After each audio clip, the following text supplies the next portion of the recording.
नमस्कार,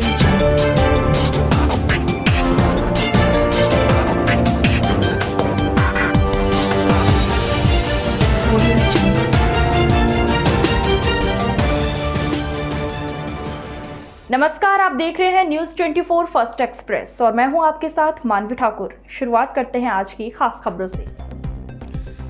बहराइच में चुनावी जनसभा को संबोधित करते हुए सपा सुप्रीमो पूर्व मंत्री अखिलेश यादव ने भाजपा पर जमकर हमला बोला। चुनावी जनसभा को संबोधित करते हुए अखिलेश यादव ने भारतीय जनता पार्टी पर हमला बोलते हुए किसान की आय दोगुनी करने पर तंज कसते हुए कहा, डबल इंजन की सरकार में महंगाई डबल हो गई है, इस बार जनता इन्हें उखाड़ फेंकेगी। भाजपा को झूठ की पार्टी बताया, पूरी सरकार झूठ बोलने वाली सरकार है। हवाई चप्पल वाले लोग हवाई जहाज में चलेंगे। उन्होंने तो हवाई जहाज ही भेज दिया। पानी का जहाज जहाँ खड़ा होता था उस बंदरगाह को भी इन्होंने बेच डाला। रेलवे को भेज दिया, रेलवे की जमीनों को भेज दिया और अब कंपनियों को बेचने का काम कर रहे हैं। इनका एक उद्योगपति बैंक का 22,000 करोड़ रुपए लेकर चला गया। भारतीय जनता पार्टी की सरकार गरीबों की जेब से पैसा निकालकर तिजोरी भरने का काम कर रही है। किसानों का चर्चा करते हुए कहा कि लखीमपुर में मंत्री पुत्र अपनी गाड़ी से किसानों को कुचल दिया। सरकार कार्रवाई नहीं कर रही थी, हम लोगों ने दबाव बनाया तब कार्रवाई हुई है। अब पता चला है कि मंत्री पुत्र को जमानत मिल गई है, लेकिन जनता सब देख रही है। जनता इस बार इनकी जमानत जब्त कर देगी। दिल्ली बॉर्डर पर चले आंदोलन की चर्चा करते हुए कहा, इस आंदोलन में 700 से अधिक किसान शहीद हुए, लेकिन सरकार ने उनकी मदद नहीं की। इस बार उत्तर प्रदेश के किसान इनको साफ कर देगा। किसानों को ब्याज मुक्त लोन की सुविधा देने का वादा भी किया। कर्मचारियों को आश्वासन दिया है कि सरकार बनने पर पुरानी पेंशन बहाल की जाएगी। संविदा पर नौकरी कर रहे संविदा कर्मियों को नियमित किया जाएगा। 69,000 शिक्षक भर्ती में आरक्षण घोटाले की चर्चा करते हुए कहा कि इसे सही कराकर भर्ती को पूर्ण कराया जाएगा। शिक्षा मित्रों की चर्चा करते हुए कहा, सरकार बनने पर इनको भी नियमित कराने का किया जाएगा। बीएड और टीईटी के पास युवाओं को सरकार बनने पर समायोजित किया जाएगा। बेसिक शिक्षा विभाग में महिलाओं को उनके गृह जनपद से तैनात किया जाएगा और अध्यापकों को घर से 100 किलोमीटर के अंदर तैनात किया जाएगा। जहां पर इंटर पास में लड़कियों को 36,000 रुपए की मदद की जाएगी और लड़कियों को मुफ्त शिक्षा दी जाएगी। समाजवादी पेंशन 1,500 रुपए महीना देने की घोषणा की है, तो वहीं पर 22 लाख नौजवानों को आईटी सेक्टर में रोजगार दिलाने का भी वादा किया।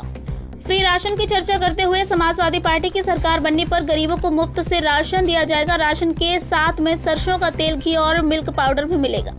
शहरी क्षेत्रों के लिए 10 रुपए में पेट भर के खाना खाने की कैंटीन खोली जाएगी। सरकारी नौकरियों में 11 लाख पद खाली है, जिन्हें सरकार बनने पर भरने का काम किया जाएगा।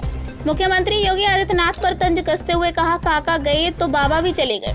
आवारा पशुओं पर तो तंज कसते हुए कहा कि किसान रात भर जागते रहे, खेतों की रखवाली करनी पड़ती है। सरकार के लोगों ने गौशाला का पैसा लूट लिया है। समाजवादी सरकार बनने पर 300 यूनिट फ्री बिजली और किसानों को सिंचाई के लिए मुफ्त बिजली देने का वादा भी किया। किसानों से वादा करते हुए कहा कि सरकार बनने पर प्रत्येक फसल के लिए एमएसपी लागू की जाएगी। 15 दिन के अंदर गन्ना किसानों को भुगतान किया जाएगा। उन्होंने कहा कि हम बाराबंकी नाथद्वारा मार्ग को 4 लेन बनाना चाहते हैं, लेकिन सरकार ने हमें इसकी इजाजत भी नहीं दी थी।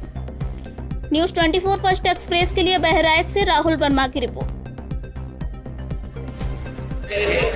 जो छोटे बच्चे थे चल सकते थे वो चल रहे थे, जो बच्चे चल नहीं सकते थे, कभी माँ लेकर के चलती थी, कभी पिताजी लेकर के चलते थे और किस मुश्किलों में वो अपने घर पहुंचे। याद है कि नहीं याद है? और मुझे वो समय भी याद है कि जिस समय एक परिवार जो नेपाल से आकर के बहराइच का रहने वाला था, वो नेपाल से चला, लेकिन जब वो बॉर्डर पे पहुंचा तो वो लॉकडाउन हो गया, तो वो नेपाल में वापस नहीं जा सकता था। जब वो आगे चला तो उस परिवार को पता लगा कि भारत में भी लॉकडाउन लग गया है, वो भारत की सीमा में नहीं घुस सकता है। और आपने अखबारों में पढ़ा होगा कि गर्भवती मां को बेटा पैदा हुआ और उसके परिवार के लोगों ने उसका नाम लॉकडाउन रख दिया था। याद है कि नहीं याद है? और जैसे ही मैंने अखबारों में वो खबर पढ़ी कि एक लॉकडाउन भारत और नेपाल के बॉर्डर पे पैदा हुआ है, मैंने अपनी पार्टी के एमएलसी को भेज करके उस परिवार की 1 लाख रुपए से मदद करने का काम किया था। बताओ, जो घोर परिवार वाला आरोप लगा रहे हैं ये जिम्मेदारी भारत सरकार की थी, क्योंकि भारत सरकार ने लॉकडाउन लगाया था। तो बताओ उस लॉकडाउन की क्या मदद की है बीजेपी के लोगों ने? अगर कोई मदद की हो तो बता दो। उत्तर प्रदेश में 90 मजदूर मरे थे जो घर नहीं पहुंच पाए थे।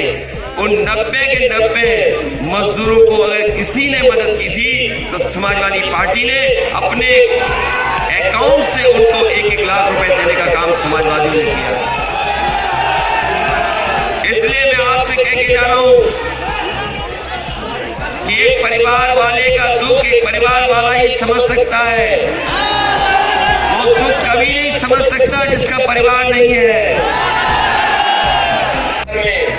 अगर कोई चीज डबल हुई है तो वो महंगाई और भ्रष्टाचार, और इस बार ये गरीब जनता भारतीय जनता पार्टी के डबल इंजन की पटरी को उखाड़ करके फेंक देगी। इसलिए मदद करो। ये बहुत छोटे लोग हैं, मदद करिए, सहयोग करिए। ये बीजेपी के लोग बहुत छोटे लोग हैं। आपने हिटलर सुना होगा। हिटलर के जमाने में केवल एक आदमी था जो प्रोपेगेंडा करता था, प्रोपेगेंडा मिनिस्टर था। अगर दुनिया में कभी भी कोई प्रोपेगेंडा मिनिस्टर बना होगा, बातें फैलाने वाला, झूठ बोलने वाला, तो हिटलर ने एक मिनिस्टर बनाया था। उसने अपने साथ एक मिनिस्टर बनाया था जो प्रोपेगेंडा फैलाता था। लेकिन ये भारतीय जनता पार्टी की तो पूरी की पूरी सरकार झूठ बोलती है। इसलिए इस चुनाव में मदद करिए। ये वो जगह है, ये जगह वो है जहां गंगा जमुनी तहजीब को आगे बढ़ाने वाले लोग। ये वो लोग हैं जो भाईचारा को बढ़ाते हैं। ये वो लोग हैं जो मिलजुल करके रहते हैं।